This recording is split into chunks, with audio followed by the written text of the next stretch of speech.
咁嚟到 Exit and Basis 呢一課啦，咁基本上呢一課咧係 DSE 裏邊咧最重要其中一課嘅 topic 啦。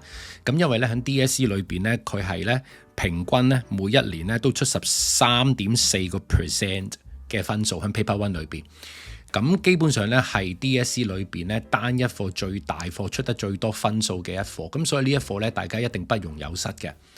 咁呢一課咧基本上可以分為5大 topic 啦。咁第一個咧就係講一啲 characteristic of Exit and Alkali 啦，你當係 introduction 啦，咁就同埋學乜嘢叫做basicity of Exit 啦，咁樣啦。咁個 corrosiveness of Exit 啦，咁都會喺呢一個部分裏邊講嘅。咁第二個部分咧就係講 pH 啦，咁就同埋 molarity。咁你要知道咩叫 molarity 啦，同埋 hydrogen ion 嘅 concentration 同 pH 之間嘅關係啦。咁第三咧就係講 strength of the exit 啦。咁呢個咧都經常考嘅。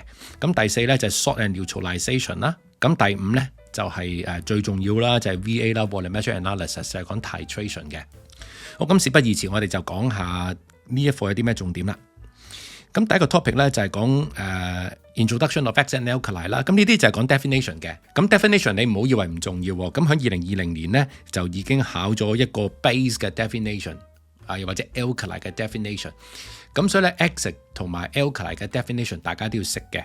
咁 Exit 嘅 definition 係乜嘢咧？咁 Exit 就一定係一個 hydrogen containing substances。佢然之後溶咗落水之後咧，佢會 ionize 呢個字咧一定要識 ionize， 咁唔可以用 dissociate 啦，咁啊最好咧就用翻 ionize 呢個字會比較好啲。咁就 ionize in water 俾出 hydrogen ion as the only positive ion， 咁呢個咧就叫做 Exit 啦。咁所以咧hydrochloric 係一個 Exit 啦，但係咧 sodium hydrogen carbonate 咧就唔係一個 Exit 啦，因為咧佢溶咗落水之後咧，除咗有 hydrogen ion 之外咧，仲有 sodium ion， 咁所以咧呢一個咧就唔係一個 Exit。咁而咩叫 base 咧 ？base 咧就係講緊一個 substance 佢會 react with Exit and salt and water only 嘅，咁就叫做 base 啦。咁基本上咧所有嘅 metal oxide 同埋 metal hydroxide 都係 base， 但係咧絕大部分 of 呢啲 metal oxide 同 metal hydroxide 都唔溶喺水嘅。咁溶得響水嘅 base 咧嘅 solution 咧，我哋就叫做 alkali 啦。咁所以咧 alkali 就係一個 solution of water soluble base。咁我哋常用嘅就有 sodium hydroxide、potassium hydroxide、ammonia 啦咁。咁除此之外，即係大家要識得嘅 definition 之外咧，仲有咧 Exit 同 alkali 有啲咩嘅 characteristic 咧，大家都要識嘅。譬如2022年咧就問咗嗰個 Exit 嘅 electrical conductivity， 咁當然啦，點解 Exit 會 conduct electricity 咧？最主要原因咧就係因為就係講咗咧一個 Exit 佢溶咗落水嗱，一個 Exit 佢本身咧係一個 covalent molecule 嚟嘅。譬如喺2022年咧就問咗 hydrogen iodide 呢一個 gas 溶咗落水之後點解會 conduct electricity？ 咁你就要識得講咧，就話因為呢一個 hydrogen iodide molecule 咧佢溶咗落水之後會 ionize 俾出 mobile 嘅 hydrogen ion。同埋 iodide ion， 所以佢就通電啦。咁你就要識得咁樣解釋啦。好，咁所以大家記住啦，一個 Exit 如果冇水嘅話，其實佢係一個 covalent molecule， 無論佢係 hydrogen chloride 好啦，或者 sulfuric Exit 都好啦，其實佢都係 covalent molecule 嚟嘅。好啦，咁第二就係同 metal 嘅 reaction 啦。咁呢個部分咧就係同嗰個 metal 嗰部分咧 overlap 咗嘅。咁所以我呢度都唔詳細講啦。咁大家知道咧比較 moderate 嘅 reactive 嘅 metal， 譬如 calcium to lead 咧，基本上同 Exit 都會有 reaction 產生 salt and hydrogen gas。咁佢條 equation 就係咁樣寫啦。咁如果你記得我喺 metal 嗰課講過啦，就話其實個 metal 同 Exit 嘅 reaction 咧，基本上就係同個 hydrogen ion react， 因為其實所有 Exit 嘅 characteristics 咧都係因為有個 mobile hydrogen ion， 無論佢通電好啊，無論佢同 metal react 都好啦，其實都係有呢一個 ion 造成嘅。咁所以咧 metal 同 Exit 嘅 reaction 嘅 ionic equation 咧，你就可以直接寫成 metal 同 hydrogen ion 之間嘅 reaction 啦。咁大家要識得寫個observable change 啦。咁呢一個咧，我哋喺 metal 嗰課都講過啦。咁除咗同 metal react 之外咧，咁 metal 都會同 carbonate 同 hydrogen carbonate react 嘅。咁呢個咧都經常考緊 DSE 裏邊，就2016年考過啦，2022年同24年咧都考過嘅。就係話當一個sodium carbonate 一個 carbonate 啦 metal carbonate， 咁如果佢 solid 嘅話，佢溶咗落 Exit 咧，佢係會產生 colourless gas bubble 嘅。咁而呢一個咧就係 carbon dioxide gas 啊。咁而呢個 sodium carbonate 就會 dissolve in Exit 啦，產生 colourless gas。咁呢啲 observation 咧，大家要識嘅，都考過幾年噶啦。咁但係咧，如果咧佢用緊嗰個係 solid 咧，就會 dissolve 啦。但係如果用緊嗰個咧係solution 嘅，咁大家就要小心啦。因為呢個 solution 咧，佢已經係 dissolve 咗喺水裏邊噶啦。咁佢同 Exit react 嘅話咧，佢淨係會產生 colourless gas 嘅啫。咁佢就唔會有 solid dissolve 嘅。咁所以大家睇題目嘅時候咧，就要睇得清楚啲，究竟佢用緊 solid form 啊，定係用緊 solution form 啦。如果用緊嘅 carbonate 係 calcium carbonate 或者lead 2 carbonate 嘅話咧，大家就要小心啲啦。咁因為咧 calcium carbonate 同 sulfur 咧，佢會 react 產生 calcium sulfate 㗎，個情況就好似 calcium 同 sulfur react 一樣啦。佢產生出嚟呢一個 calcium sulfate 係 insoluble in water 㗎，咁佢就會包住個 calcium carbonate，prevent further reaction。同樣地咧，lead 2 carbonate 咧同 sulfur 同氦做 chloride 咧都有咁嘅情況，因為 lead 2 sulfate 之外咧 lead 2 chloride 都係 insoluble in water 嘅。咁所以咧，大家如果嗰條題目係用緊呢兩個嘅 carbonate 嘅話咧，咁大家就要小心啲，睇下會唔會有啲咁嘅情況發生啦。咁 X 亦都會同 metal oxide 同 metal hydroxide react。咁正話講咗啦 ，metal oxide 同 metal hydroxide 基本上我哋都可以界定為 bases 嘅。咁咧一個 X 同一個 base react 咧就會 undergo 一個 neutralization reaction 啦，產生 salt and water only。咁就所以咧個 equation 就係咁寫啦 ，copper oxide 加 sulfur 啦變 copper 2 sulfate 同埋水啦。咁呢個黑色嘅 copper 2 oxide 就會溶咗落 X， 產生一個藍色嘅 solution。記住係冇 gas 產生㗎。有啲同學咧成日覺得咧有 colourless gas 產生咧係一個八達萬能 key嚟㗎，咁其實唔係㗎，未必一定有 gas 產生㗎。喺 neutralization 裏邊係冇 gas 產生㗎。咁呢個寫 ion equation 咧就係講咗啦，即係同 hydrogen ion react 同 X 嘅 reaction， 即係同 hydrogen ion react。咁所以咧嗰個 ion equation 咧就係咁寫啦。咁呢個咧喺 DSE 裏邊咧就好似小考啲，會考年代比較多啲啦。咁就咁大家都要識嘅呢一個。好啦，咁如果嗰個係 aqueous solution 係一個 alkali 嚟嘅，咁其實 alkali 同 X 嘅 neutralization基本上都一樣嘅啦，產生 salt and water only。咁不過咧喺個 ion equation 裏邊咧，因為 sodium hydroxide 係溶單水啦，所以咧 sodium ion 咧其實係 spectator ion 嚟嘅 ，sulfate ion 都係 spectator ion 嚟嘅。咁所以咧佢嘅 ion equation of X and alkali 咧就係呢一個啦，就係 hydrogen ion 同 hydroxide ion 產生水咯。OK， 下一個部分咧就係講個 role of water。exhibiting characteristic properties of X， 即係話咧，原來咧一個 X 能夠 behave as 一個 X 咧，一定有水嘅，冇水就 behave 唔到一個 X， 就係冇嗰個 X 嘅 characteristic 嘅。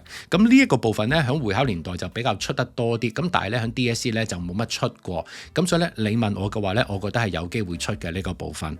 咁咧就話講咗啦，水係 necessary 嘅 for the X to exhibit its acidic properties。冇水佢就唔會有 acidic properties。原因就係因為冇水嘅話咧，個 acidic molecule係唔會 ionize 俾咗 hydrogen ion， 所以佢就冇咗嗰個 X 嘅 characteristic 啦。原因點解咧？原因就係因為 hydrogen ion 佢好 unstable 嘅，其實佢本身係一個 proton 嚟嘅。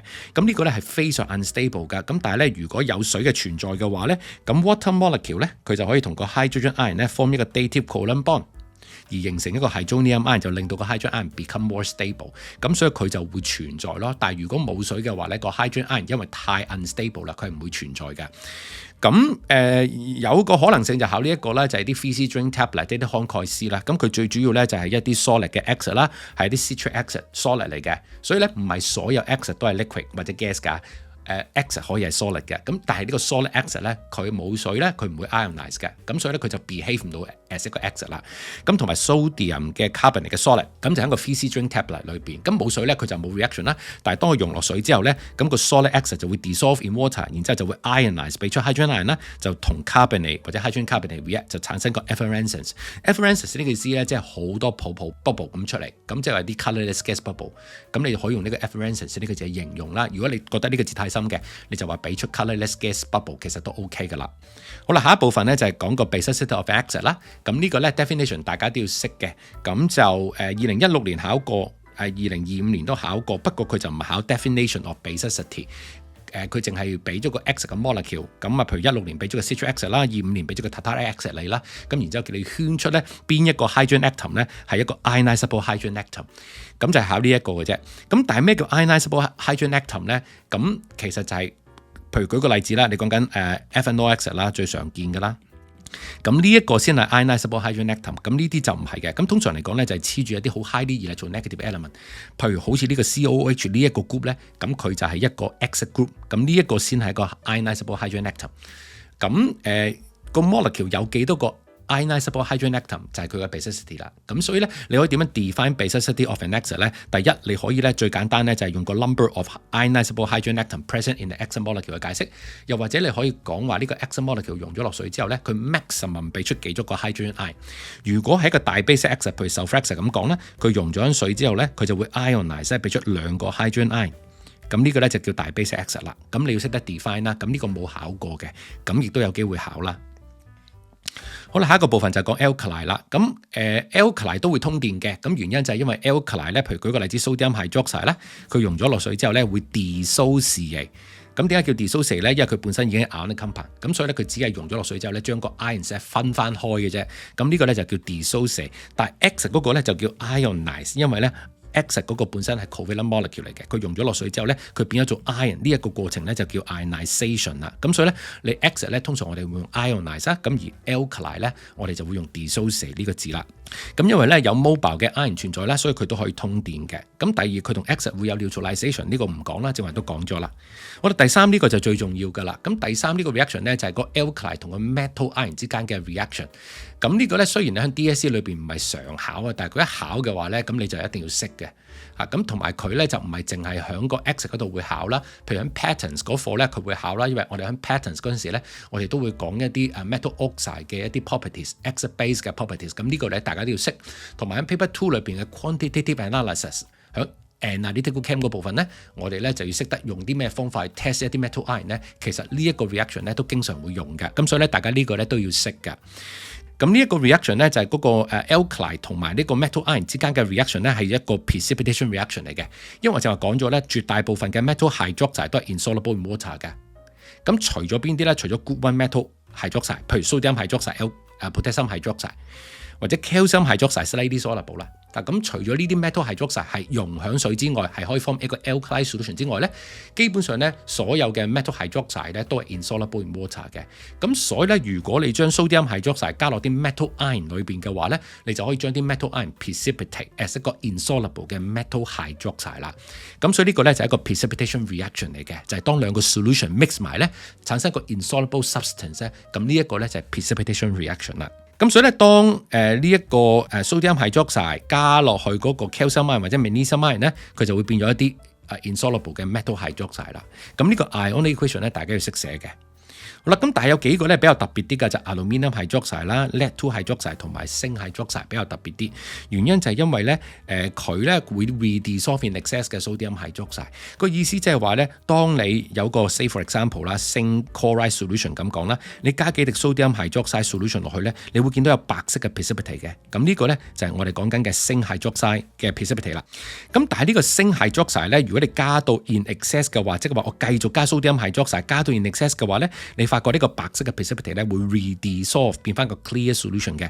咁個原因咧就係因為咧呢個鋅 hydroxide 會同 excess 嘅 sodium hydroxide react 咧產生呢一個 soluble 嘅我哋叫鋅 K ion 啦。嗱個名唔使識嘅，不過咧個 formula 就要識。咁大家就要背咗呢三個嘅 formula 啦。好啦，咁點背咧？咁好簡單嘅啫。唔係呢一個，係呢一個啦。好容易背嘅啫。咁點背咧？嗱喺呢幾個 case 裏邊咧，你見到咧全部都4個 hydroxide ion 嘅。咁你咪照記住咯，4個hydroxide ion。咁因為 lead-2 ion 咧，佢本身2正噶嘛，咁所以咧4個hydroxide ion 4個負啦，2個正啦，咁 overall 嚟講咪2負咯。咁所以咧佢個 formula of 呢一個 ion 咧就係咁啦。咁大家就要識寫呢條 equation 嘅。咁同樣地啦 ，aluminium 咧，你見到咧呢一個咧，佢有4個hydroxide ion啦，咁所以佢本身3正噶嘛 ，overall 咪1負咯。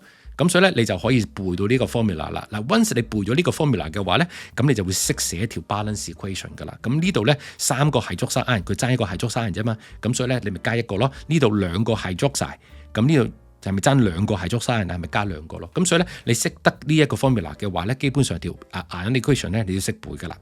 咁copper-2 hydroxide 就藍色噶啦 ，iron-2 hydroxide 就 dirty green 啦，或者咁寫 green 都 OK 啦。iron-3 hydroxide 咧就係reddish brown 嘅。咁呢啲顏色咧，大家都要背，因為有陣時咧佢可能會問你一啲 observable change 噶。除咗 sodium hydroxide 係 alkali 之外咧 ，ammonia 咧都係一個 alkali 嚟嘅。咁因為咧 ammonia 咧佢溶咗落水之後咧，佢就會產生 ammonium ion 同埋 hydroxide ion。嗱呢個過程咧，你就要叫 ionization 啦，因為本身咧嗰個 ammonia 係一個 molecule 嚟嘅。好啦，咁但係咧，因為 ammonia 咧係一個 realkali，即係話咧佢唔係 completely ionized 嘅，佢只會有部分嘅 ammonia molecule 會 ionize 產生 hydroxide ion 嘅啫。咁所以咧喺 ammonia solution 裏邊咧個 hydroxide ion 嘅 concentration 就比較低。咁所以咧有個特別之處咧，就係咧嗰個 calcium ion 咧，佢就唔會被 precipitate by using ammonia solution， 但係 calcium ion 咧就會 precipitate by 嗰個sodium hydroxide， 但係你加 ammonia 咧佢就唔會有嘅。咁所以你見到咧呢一度咧 calcium ion 咧係唔會 form precipitate with ammonia， 原因就係因為 ammonia solution 裏邊咧個 hydroxide ion 嘅 concentration 唔夠高啦。咁除此之外咧，因為佢個 concentrate hydroxide ion 唔夠高咧，佢就唔可以 redissolve 嗰啲響 excess 嘅 sodium hydroxide 會 redissolve 嘅 metal hydroxide 啦。咁所以咧，你見到咧，你加 excess 嘅 ammonia 落去呢一個lead 2 hydroxide 咧，其實就唔會 redissolve 佢嘅。好啦，咁正話講咗咧，你加 ammonia 落去咧，其實咧 ammonia 佢本身咧係一個 alkali 嚟噶嘛，咁所以咧其實嗰個 metal ion 同埋個 ammonia solution 嘅 reaction 咧就唔係同個 ammonia molecule react， 而係同嗰個 ammonia 溶咗落水 ionize 產生出嚟嘅 hydroxide ion react 嘅。咁所以基本上咧嗰個 ammonia solution 同個 metal ion 嘅 reaction 咧嘅 precipitation reaction 咧係同 sodium hydroxide 同個 metal ion 之間嘅 precipitation reaction 咧係一樣嘅。咁所以咧嗰個 ionic equation 咧你見到咧都係咁樣寫嘅。好啦，咁但係正話講咗咧，因為咧嗰個 ammonia solution 裏邊嘅 hydroxide ion 嘅 concentration 唔夠高啦，佢就唔可以將嗰啲lead 2 hydroxide 啊或者 aluminium hydroxide 咧係 redissolve 嘅。咁但係咧，如果你加 excess ammonia 咧，你會發覺咧有一啲 metal hydroxide 會 redissolve 嘅喎，包括嗰係乜嘢咧？就係鋅 hydroxide 啦，同埋copper 2 hydroxide。咁你話唔係喎，正話你明明講話嗰個鋅lead 2 hydroxide 同 aluminium hydroxide 唔會 redissolve in excess ammonia。咁但係點解鋅 hydroxide 會咧？原因咧係其實佢係另外一個 reaction 嚟嘅。咁其實咧佢就同嗰個 excess 嘅 ammonia react， 就唔係同個 hydroxide ion react 啦。咁呢個鋅 hydroxide 除咗會 redissolve in excess 嘅 sodium hydroxide solution 之外咧，佢亦都會 redissolve in excess 嘅 ammonia 而產生另外一個 complex ion。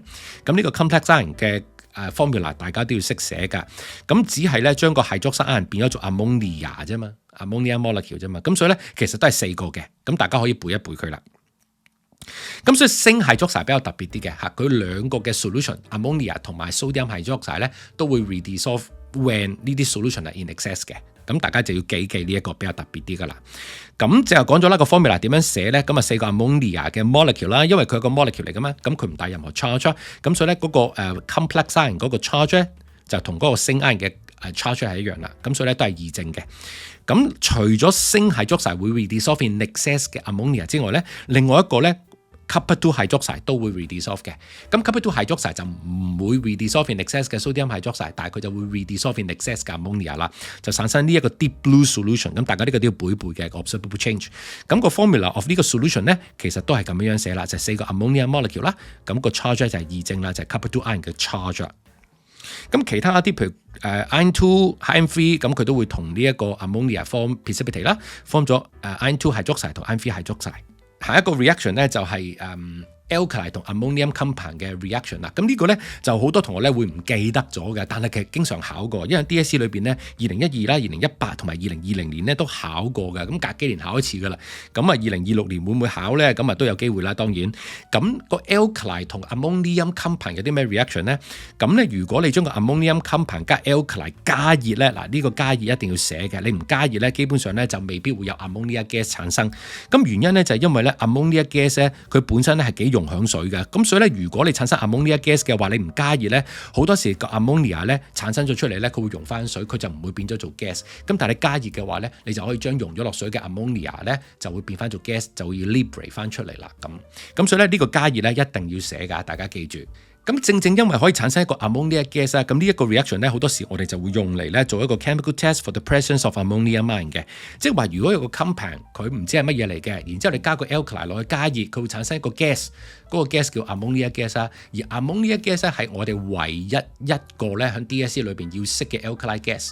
咁如果呢個 alkali gas 你將一張 moist 嘅 red litmus paper 擺喺個 test tube 口度嘅，咁佢咪變咗做藍色咯，因為咧嗰個 ammonia gas 咧，淨係講咗嘅 alkali 噶嘛，咁你嗰個 red litmus paper 有水噶嘛，因為 moist 啊嘛，咁佢就會溶咗落水啦，然之後就會 ionize 產生 hydroxide ion，而令到咧個 solution 變咗 alkali， 而令到咧個 litmus paper 咧由紅色變咗做藍色，咁所以咧呢個 moist 咧一定要寫。嗱，咁所以咧如果一個 compound加咗 alkali 落去加熱，會產生一個 colourless gas， 可以 turn 一個 moist 嘅 red litmus paper to blue 咧，即係會產生 ammonia gas 咧，咁我就可以證明咧呢一個 compound 裏邊有 ammonium ion 啦。咁所以呢個咧就係屬於一個 chemical test for ammonium ion 啦。咁嗰個 equation 點寫咧？大家都要識寫嘅。咁講咗啦，呢一個咧我覺得重要嘅，但係咧好多同學會唔記得。咁呢個咧大家就要注意一下啦。咁除此之外咧，仲有啲 corrosiveness 嗰啲 of exit， 咁我啲唔詳細講啦。咁所有 exit 都係 corrosive 噶啦嚇。不過如果 concentrated 嘅 exit 更加 corrosive 啦，尤其是咧 concentrated sulfur exit 同埋 concentrated nitric exit 啦，因為佢除咗 exit 之外咧，佢仲係一個好強嘅 oxidizing agent 啦。咁同埋咧 concentrated sulfur exit 咧，佢係一個 dehydrating agent 嚟嘅，可以 dehydrate 譬如你個皮膚啦，可以 dehydrate sugar 啦。咁變咗咧，佢就會比較危險啲咯。咁呢啲 corrosive nature of concentrated exit 咧，咁大家都要識嘅。